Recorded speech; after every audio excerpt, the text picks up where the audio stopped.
कलयुग में मलिनता की प्रधानता रहेगी। शरीर अपवित्र, शरीर को सजाने में प्रियता है, लेकिन पवित्रता क्या है ये ज्ञान नहीं है। शौचाचार की पवित्रता का बिल्कुल ज्ञान नहीं, बस सजाने की प्रियता है। बाहर से चिकना दिखना चाहिए, लेकिन वो पवित्र है कि नहीं उसको ज्ञान नहीं है, बिल्कुल पता ही नहीं। शौचाचार का पशुवत आचरण है, देखने को मिलते हैं। खड़े खड़े लघु शंका कर रहे हैं, मुंह में बीड़ी, ऐसे वही जनेंद्री को छुआ ऐसे कर, ना हाथ धोना, ना आचमन करना, न पैर धोना, बिल्कुल पशुता का आचरण है। भला पवित्र शरीर है तो मन तुम्हारा पवित्र कैसे हो सकता है? तुम्हारे आचरण अपवित्र हैं, तुम्हारा शरीर अपवित्र है। शौच गए वैसे ही, बस ऐसे हाथ धोया, उससे साबुन जो बस ऐसे निकल पड़े कपड़ा, वैसे सब अपवित्र। पूरे घर में वो पूरा घर अपवित्र। तो समझते हैं कि हम बहुत स्वच्छ, बहुत वीआईपी हैं। वीआईपी का मतलब बहुत अपवित्र हैं, उनको ये ज्ञान नहीं। और एक रंग चढ़ा है नए समय में, जूता मोजा पहनकर भोजन पा रहे हैं। देखो कैसी, अरे साधारण आदमी जिसको कोई शास्त्र से मतलब नहीं, किसान आदमी जो हाथ पैर धो करके पीढ़ा पे बैठ करके भोजन पाने जाए, इतनी पवित्रता तो हमने गांव में देखी है। बिल्कुल शास्त्र नहीं जानते, कुछ नहीं, पर भोजन पाना है तो हाथ पैर धोए और लकड़ी के पीढ़ा में बैठ के और जय भगवान हाथ जोड़ करके जमीन पर बैठ के भोजन पाए। आज चाहे वो चमड़े का जूता हो, चाहे, ध्यान रखना, चमड़े की बेल्ट पहनने वाला और चमड़े के जूता पहनने वाले को गौ हत्या का पाप लगता है। अगर वो इन पशुओं से जो चमड़े निकाल कर निर्माण किया जाता है, जूता बेल्ट आदि, ये जो गृहस्थी जन इनका प्रयोग करते हैं, तो उसे गौ हत्या का दंड मिलता है। क्योंकि आप पहनते हैं, उसमें आप सहयोगी हुए, आप उसको प्रोत्साहन बढ़ा रहे हैं गौ हत्या का। ये अब वही सब पहने, वही शौच में कपड़े पहने हैं, वही भोजन में कपड़े पहने हैं, साधना होगी, पवित्रता ही नहीं जानते हैं। लघु शंका करने के बाद यदि आपने जनेंद्री का प्रक्षालन नहीं किया, हाथ नहीं धोया, चरण नहीं धोए, आचमन नहीं किया, तो आप तो अपवित्र हैं। अरे लघु शंका की क्या है, शौच होने के बाद नहीं से विचार बिल्कुल शून्य हो गया है, बस शरीर आराम, पशु की तरह शरीर आराम। क्या शरीर आराम रहेगा?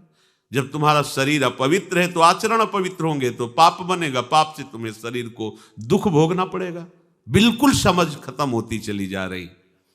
कल केवल मल मूल मलिना, ये नाना प्रकार के पापाचरणों की जो हमारी प्रवृत्ति बढ़ती जा रही है, उसका कारण है खान पान अपवित्र, शरीर अपवित्र। हमने देखा है,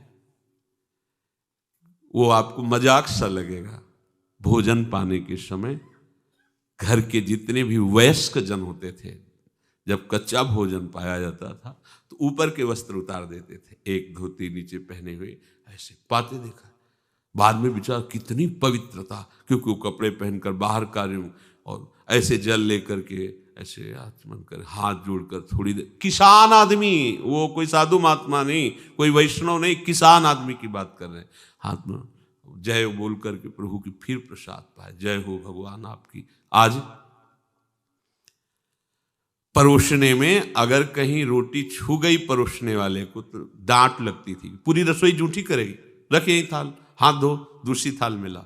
आज उसी से अमुक ले रहा है, उसी से अमुक ले रहा है, उसी से अमुक ले रहा है, वो शराब पीने वाला है, मांस खाने वाला है, गंदे आचरण, उसी से आप ले रहे हैं। बोले वो तो समाज में चलता है, समाज में तो समाज को लेके चलना ही पड़ेगा। भाई समझो, पवित्रता अति अनिवार्य है, इसे आप समझो। अगर आप अपवित्र पशुओं जैसे, तो आपकी बुद्धि भी पशुवत आचरण करेगी, आसुरी भाव को प्राप्त हो जाएगी। पवित्रता शरीर की आपको एक फल देगी कि आपका मन पवित्र होने लगेगा, क्योंकि शरीर से आसक्त मन है और मन से आसक्त आप हो। जहां आपका मन पवित्र, अच्छे विचार, अच्छा मार्ग, अच्छा निर्णय बुद्धि करेगी, आपको आनंद मिलने लगेगा।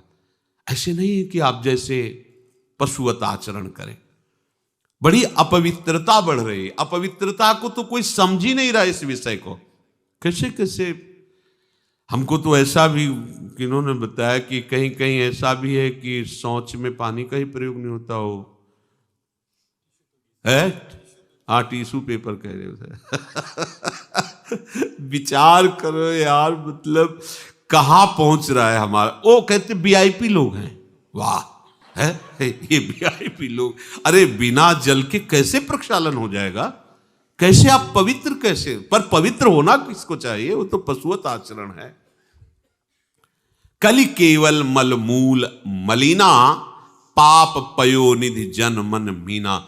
जैसे मछली जल में ही केली करती है, ऐसे कलियुगी प्राणी का मन पाप में ही केली करना चाहता है। अपवित्र विचार, कैसी कैसी मलिनताएं बढ़ती चली जा रही। रसोई अभी बनकर तैयार नहीं हुई और ऐसे सो खड़े खड़े वही रसोई, क्या पछता है। अरे एक बार बन जाए उसे थाल में लगाओ। हम नहीं कहते तुम भगवान का भोग लगाओ जाके, नहीं वैष्णव हो, नहीं भजन कर, कम से कम थोड़ी तो पवित्रता। एक बार थाल लग जाए, हाथ जोड़ो, अन्न को ही प्रणाम करो। अन्न ब्रह्म, उपनिषद में आता है, ये अन्न ब्रह्म है, उसे प्रणाम करो। वह हमारे जीवन को पुष्ट करता है, हमें भगवत भाव। हाथ जोड़कर, कहाँ हाथ जोड़े, वो तो जूता पहने वैसे ही सब, कोई खड़े खड़े खा रहा है, कोई मतलब ये हो क्या रहा है। हमने देखा है पहले बारात आती थी तो पट्टियां बिछाई जाती थी, गोबर से जमीन लिपी होती थी, दो आदमी पात्र ले खड़े, सबके हाथ पैर धुलाए, सब बैठ गए, फिर सबको परोसा, माताएं मंगल गीत गा रही, परोसा जा, कितना पवित्र होता था। आज कोई ऐसा कमाई मिलेगा जो शराब न पिए हो, कोई ऐसा कमाई मिलेगा जो उद्दंडता न कर रहा। पशुता बढ़ रही ना, कैसे कल्याण का तो शब्द ही नहीं उनको कि कल्याण क्या, उनका यही कल्याण है, बस जनेन्द्री रसेंद्री की तृप्ति होती रहे, उतना ही वो सब कुछ समझते हैं। गोस्वामी जी कह रहे ये नाम काम तरु है, सब कामनाएं पूर्ण करने वाला है, और ये काल का भी काल है। देखो नाम अगर जिह्वा पे विराजमान है तो अपवित्र पवित्रो वा सर्वावस्थांगतोपि वह यह स्मरेत पुंडरीकाक्षम सवायाभ्यंतर शुचि। बाह्य और अभ्यंतर से पवित्र। पर यदि आपने सदाचार का पालन नहीं किया, शौचाचार का, तो नाम में रुचि होगी नहीं, ध्यान रखना। अगर कोई ऐसे नाम में रुचि, जब मनाया मुझ उठाया, जब मनाया, कैसी कैसी पशुता है, चिड़िया की तरह चुनते रहते हो। अरे एक बार, दो बार, तीन बार एक अपने भोजन का समय निश्चित करो, थोड़ा शांति से बैठकर भगवत भाव में आकर तब भोजन पाओ, वैसे ही आपका भाव बनेगा जैसा भोजन आपका है। पाते समय जिन भावों से आप युक्त हैं, लोग चिंतित रहते, परेशान रहते, क्यों? क्योंकि भोजन पाते समय परेशान थे, तो अब वो भोजन का जो रस है ना, वो केवल परेशानी पैदा करेगा। मान लो हमारी बात, ये निश्चित बात, भोजन के समय सारी चिंताओं को छोड़ो, आनंदमय होकर भोजन, प्रसाद में भगवत भाव से पाओ, वो भोजन ऐसी बुद्धि पैदा करेगा, आप आनंदित रहो।